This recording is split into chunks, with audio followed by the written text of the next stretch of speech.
रात के करीब 11 बजे थे। तेज हवा चल रही थी और आसमान में बादल गरज रहे थे। राहुल अपनी बाइक से एक सुनसान रास्ते पर जा रहा था। अचानक उसकी बाइक बंद हो गई। उसने कई बार स्टार्ट करने की कोशिश की, लेकिन इंजन जैसे मर चुका था। पास ही एक पुरानी हवेली दिखी। टूटी दीवारें, जंग लगा गेट और खिड़कियों से झांकता अंधेरा। गांव वालों की बातें उसे याद आईं। वो हवेली शापित है, जो भी अंदर गया वापस नहीं आया। लेकिन उस वक्त बारिश शुरू हो गई। मजबूरी में राहुल ने गेट खोला और अंदर चला गया। हवेली के अंदर कदम रखते ही अजीब सन्नाटा था, जैसे कोई सांस भी नहीं ले रहा हो। दीवारों पर पुरानी तस्वीरें टंगी थीं, जिनमें लोगों की आंखें उसे घूरती हुई महसूस हो रही थी। कोई है? राहुल ने आवाज लगाई। कोई जवाब नहीं। वो आगे बढ़ा ही था कि अचानक ऊपर की मंजिल से कदमों की आवाज आई। ठक ठक ठक। राहुल का दिल तेज धड़कने लगा। उसने सोचा शायद कोई और भी यहां फंसा हुआ है। वो सीढ़ियों की तरफ बढ़ा। जैसे ही उसने पहला कदम रखा, पीछे से दरवाजा जोर से बंद हो गया। धड़ाम। राहुल घबरा गया।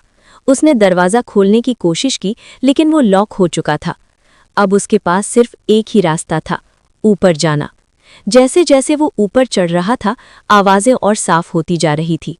अचानक एक कमरा खुद ब खुद खुल गया। अंदर अंधेरा था, लेकिन बीच में एक कुर्सी पर कोई बैठा हुआ था। कौन है? राहुल ने कांपती आवाज में पूछा। धीरे धीरे वो आकृति खड़ी हुई। एक बूढ़ी औरत, सफेद साड़ी में, लंबे बिखरे बाल और आंखें पूरी तरह काली। तू आ ही गया, उसकी आवाज गूंजती हुई आई। राहुल पीछे हटने लगा। मैं बस बारिश से बचने आया था। औरत हंसने लगी, एक डरावनी खौफनाक हंसी। यहां आने वाला कोई भी यूं ही नहीं जाता। अचानक कमरे का दरवाजा बंद हो गया। खिड़कियां खुद ब खुद खुलने लगीं और तेज हवा अंदर आने लगी। दीवारों पर लगी तस्वीरों के चेहरे बदलने लगे। सबकी आंखें काली हो गईं। राहुल भागने की कोशिश करता है, लेकिन उसके पैर जैसे जमीन से चिपक गए। वो धीरे धीरे उसके पास आने लगी।